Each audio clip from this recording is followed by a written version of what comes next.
Hello and welcome to Thursday. So, the question is this is the question for you. This is the question that I've been asked a few times this week, but it's also really been evident in the interviews and masterclasses that we've been having as well. And it's one of the questions of like to niche or not to niche. That is the question. And what's the advantages of niching or what's the disadvantages of niching, and how does that work within your photography business? So it's a really interesting conversation because there's a lot of theories around this, and I'd love it if you just put in the chat box if you can say that you're a generalist photographer or you niche. That'll be really cool, or at least say hi so I know who I'm talking to, because that's always really nice as well. So I've got a list of notes here that I'm just going to go through, and I'd love to find out who's on the call here so that I can say hello and speak to you, and we can have a look at what's going on. And I'm just quickly checking on my phone that this is working, which clearly it is, which is awesome. Okay, awesome. So now, what I do want to start with is like, oh, hello, Tamara and Alira. So what I do want to start with is there's no right or wrong with this. There's definitely no right or wrong with doing either being a niche photographer or a generalist photographer. And whichever you choose is absolutely fine. Hello, Leonie. Hello, Leah. And hello, Mick and Kelly. But you do need to understand what the limitations are if you do niche and what are the issues are if you don't niche. And one of the things that I always try to coach on and always explain to everybody is that if you understand the principles and understand the process, the methods can be different for you and your business. Also too, if things arise in your business that becomes an issue, you're not blindsided by the issue because you already knew that it could become an issue, if that makes sense. Does that kind of make sense? It's like a really good example, right? If you only photograph newborn babies, right, which is a niche, which is a fantastic niche. There's a lot of photographers who are doing this. Hello, Sarah. Love the rooster. A lot of photographers niche in newborn. One of the hurdles that you need to come across is you need to find pregnant people between 10 and 30 weeks to photograph their maternity, to photograph their newborn, and you're looking for a specific type of person who's pregnant, who loves photography, who loves your style, who loves your price point, and loves your finished products, and loves your personality and all those type of things. But this is where the niching becomes an issue, because you've spent so much time finding this client, and let's say that they've spent $2,000 with you specifically as a newborn photographer. 2,000, 3,000, 4, 5, 6, 1,500, I don't care. Choose one. Hey, Callie. This is what happens though. That baby, believe it or not, is going to grow up. And once they turn 1 or 2 or 3 or 4, they're going to want to get photos done again. Now, if you only niche in newborn photography, that means the client that you had is just going to go and find someone else. And that's just the realistic life of a newborn photographer. Same as photographing weddings. Wedding photography is the same thing. You're looking for a wedding photographer, right? Okay, Claire, I'm going to talk about style niching in a moment. So hold that thought. I'm just talking about the niche at the start, right? As a wedding photographer, your niche is wedding photography. You need brides, grooms who are getting married. Once they're married and you don't service that client anymore, they're just going to spend another $5,000, $6,000 with another photographer when they're pregnancy newborn as well. So one of the things is that you niche specifically in a genre. But Claire has pointed out that some people niche in a specific style. So Claire, in your case, it's the neutral palette, which is really beautiful. Kelly Muntz, your case was that fine art, beautiful photography that I have. One of your amazing artwork pieces here. Like, your fine artwork is just absolutely spectacular, right? And you niche in that. Some photographers niche in a style of, I just photograph black and white only. I'm a black and white photographer. Now, the issue with being a niche in a style is that you put people in a box. So Claire, in your case, you're very neutral. So neutral is like you're reaching majority of people what they love. Some people looking for photographers that have a color in their palette. So you're going to miss out on those people straight away, but that's okay because you don't mind. Kelly, I know that you're photographing pets as well. And pets is a genre that is just specifically on pets. But what I'm trying to say is when you niche, you miss out on other marketing and client opportunities. But there's some pros and cons, and I'm going to go through 5 or 6 pros and cons on why you should specialize in a niche and why you should not specialize in a niche. And again, there is no right or wrong here. It's just the limitations. But I will say, I'll put a but in all of this. Put a but in it. Put a but in all of this. The people that I've been interviewing lately for the PPBN TV and the masterclasses, they are more of your generalist photographers who generalist photography shoot in their lane. What I mean, like if you've got a newborn, they do family, maternity, newborn, and people. That's their group of genre. Another person, Ajara on the Sunshine Coast, hers is, oh, Fresh, I'm glad you're here. Your masterclass, your interview is going live today, like anytime soon. And this is why I'm talking about this, because you are in this as well. So if you want to listen to an awesome masterclass on this, listen to Fresh Felicia's, which will be live very soon. But Jara, her genre niche, you could say, is the women empowerment, women headshots, women business, and can photograph the weddings and the families of those people as well. So it's one of those things that, again, there's no right or wrong, but know when things are right and know when things aren't so right, that you can understand and go, okay, that's why I'm not getting those clients specifically. So why specialize in the first place? Why should you niche down? And you've got a saying of the riches are in the niches, which I get it, because I went to a dermatologist the other day and he charged me $285 for a 10-minute consultation.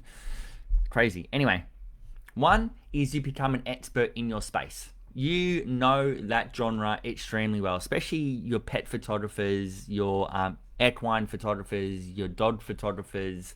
Like, you need to know your people, pets that you're working with. Number 2, people think there's more money in it. There's more money when you niche because you are specializing in that space. 3, a great reason why to niche is your target marketing. Your social media, your emails, the way you talk, the way you present yourself, your Facebook, your emails, your campaigns, your website is very streamlined and it's very specifically looking for a certain clientele, which makes life so much easier. 4 is a unique brand. You have a brand voice and you can create this uniqueness of going, I specialize in this specific genre and this is what I work in. Another one is effective workflow. Like, if you photograph the one niche time and time again, you know what to say to them, you know how to photograph them, you know what the editing style and the workflow is like, and you know what they potentially buy in the end because you've got a really effective, efficient workflow and you streamline your business really well. But the main part of why people niche, this is probably the main part that overrides everything, because they want to, because it's their passion. If you love photographing pets, you don't want to photograph people. Screw that. People like pet people don't like. Look at Belinda Richards is a perfect example. She niches in pets specifically, and then niches in a style of studio only with fine art portraits. And she is a rock star. She would be a perfect example of someone who niches in not just a genre but a style specifically that does exceptionally well with her marketing and way she photographs. Belinda Richards from Frog Dodge Studios. Look it up. It's amazing, right? But you shoot your passion. Like, you love newborns, you love babies. Look at Al from Always Belle Photography. She is a pediatric nurse. Her photographers are pediatric nurses. she's in the baby business. She loves babies. Photography is just a vessel and a tool. But if you speak to Elle, she's in the baby business. She loves babies and she photographs them in such care and attention because she understands them exceptionally well. She doesn't want to photograph families and outdoors on a summer's day in the heat and organize, after, sunset shoots and all that kind of shit. Like, you need to shoot your passion. So above all and above everything else, here's a question for the people that are watching now. Are you shooting your passion? Now, on the segue to this, some people's passion is just people. Like for me, personally, as a photographer, my passion is people. I don't care if I'm photographing a wedding, doing a headshot, doing a personal branding, photographing a maternity, newborn, generation, people with pets, people with dogs. It was people. People are my passion. So that's what I loved photographing. So now what happened was people was my passion, but I only photographed in a particular style, which was in studio, where we had 4 styles of the studio, but that's a technicality part. You need to photograph your people. People and passion is your thing. So Kelly Box, it might be that sunsets. You just love photographing in sunsets. You can't think of anything better to photograph the families in a sunset in a beautiful summer's day in the fields. Now, Kelly, if that is you, good on you. But then look at Tamara, who lives in Canada, who goes, she hates outdoor shoots. Can't stand them. I hated outdoor shoots because I hated the logistics of it. I hated changes of the weather. I hated that location and this location and why are we going here? Hence why we did studio. So there's some reason why you should specialize, right? You should specialize because it's one of those things where you can be the expert and it does align your business with your passion and it's easier. Can I hear an amen if I'm talking to you? Which is Kelly Muntz, it's exactly you who I'm talking to. All right. Now, why not to niche? Why you should not niche? And then I'm going to talk about some certain people that we've interviewed kind of lately, right? Why not niche is because you limit your market. So when you photograph, like I was just saying, that generalist family, let's use, who should I use? Let's use Natalie Howell. Natalie Howell is a perfect example. Natalie Howell in Sydney. Right? She's a generalist photographer who's a freaking rock star. She is an amazing wedding photographer, maternity photographer, newborn, family sessions indoors, family sessions outdoors, generation shoots. One of the advantages of not niching, and I've just done some interviews on this, and Felicia, this is what you're going to be, what that we spoke about as well, is that you become their family photographer for life. Melissa Aldrich has just done a masterclass on this topic specifically, and I want to be really organized and say I had this up and running, but her masterclass specifically was 10 ways to retain clients and keep them coming back for more. Why is that important? Why would you want to do that? Well, I can tell you now that she gets 30 to 40% of her clients coming back to her studio time and time again. Now think of it though. Think of it from this point of view, right? If you've got loyal repeat clients coming back from you time and time and time and time again, that you're effortlessly fueling the growth. There's the less hassle because they already know you. The less it spends acquiring new leads. Like, you spend all this time in social media and marketing and emails to generate a client, a lead, and that lead might cost you $5, it might cost you $200. But once that client is a lead, that $200, $550, $20 has been, let's call it $20. That $20 has been paid. Now it's your job as that family photographer to keep that client coming back to you time and time again. There's a book that is written about all you need is 1,000 super fans and you'll have a business forever, right? Imagine having 30 to 40% of your clients just coming back to you time and time and time and time again. It just makes smart a business, right? So you're increasing your marketing. Number 2, it gives you creative freedom. Because some people are bored shitless photographing the same thing time and time and time and time again. They don't want to photograph black and white and then black and white and black and white and more black and white. Can I say, just on the black and white thing, I can't tell you how many photographers I've had to swing to not do black and white, specialize in black and white photography only. Because if you're a client who wants photographs, like, the first thing they're going to see is color or black and white. Now, I'm a person that loves color, so I would very rarely get a black and white photograph. Now, I can tell you now that probably 75% of the world would love something color. Now, then you might go, yeah, but market, but 25%, that's my niche. That's 25% of the market that you're not, that's only 25% of the market you're speaking to, and you're missing out on everything else purely because you are changing something from a color perspective to black and white. It's a press of a button. Like, I just don't know why. Anyway, that's a whole different tangent. Creative freedom. People get bored shitless photographing the same thing time and time again. So creative freedom is really important, that you can photograph different things, which also means, and this is what happened in COVID, and this is why some photographers cruised on through and some failed, it's the ability to be flexible and adapt and shift and change with the market. It's really important. And another advantage is you become that lifetime photographer. Like I said, it's easier just getting clients coming back time and time again for more. Write in the comments if you are that lifetime photographer style, as I'd love to know who's here, who's doing it. Kelly Box, you would definitely be one of those people. So Felicia, you're definitely one of those people too. I've mixed a few things. The last thing I'll say, networking, right? Networking is awesome. Now, I've got a great interview coming out with Jara from the Sunshine Coast, and she was awesome to interview. She was really clever, actually. So she's a bit of a networking queen. She loves the networking. She loves connecting with people as well. Natalie, I was just talking about you. I don't know if you heard me, but I was just talking about you. Here's a key question to ask when you are out on networking events, right? This is key. So if you are a networker, or you are someone who likes to follow people and businesses and things, this is your key question. So listen up. There's two questions really, but this is one that I'm going to talk about.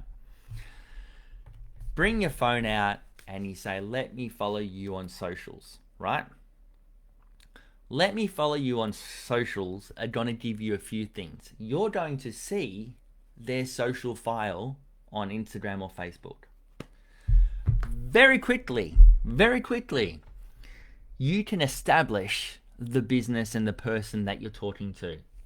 Just by looking at their Instagram, you know if they've had professional photos or not. You know what type of business they're running. You know the size of their business. You know how many followers that you have. You can say, wow, those photos are amazing. Who's your photographer? And they might have got them photographs in a different place and they needed to update it. Or you might notice that the photos aren't so flash hot, and you can then segue into that space. If you say things like, let me follow you on socials, or you're talking to people and you realize they've got families and they've got kids, and then you can go down the road of, have you been, when was the last time you updated your family portraits? Or have you ever had family portraits? Lots of different things, and the different things that they're connected to. So one of the biggest advantages of not niching down too niche, I like to put it this way: don't out niche yourself. I put it that way: don't out niche yourself. Don't niche yourself so far that you've out niched yourself. And unfortunately, I had a conversation with a few people this week who have out niched themselves. They're so niched that they can't even find clients because they're looking so specifically for that particular person, and they can't find them because they're so niched. Don't out niche yourself. So it's one of those things. Have a look at some of the interviews that we've done lately on the PBBN TV. I'll just jump on some of them that I can direct you to specifically.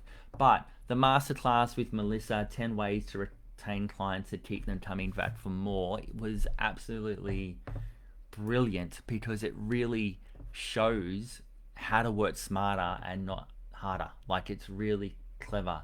Okay, so the opposite of what I'm saying, well, not the opposite, the other side, look at Jasmine Sky.